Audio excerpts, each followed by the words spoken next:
Doctor साहब मुझे बहुत तकलीफ हुई आप लोगों की तकलीफ को।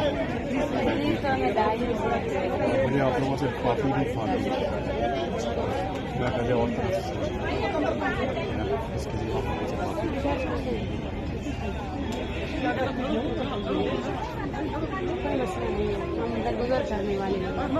मैं जानता हूँ आप लोग को चुप को महसूस कर सकते हैं।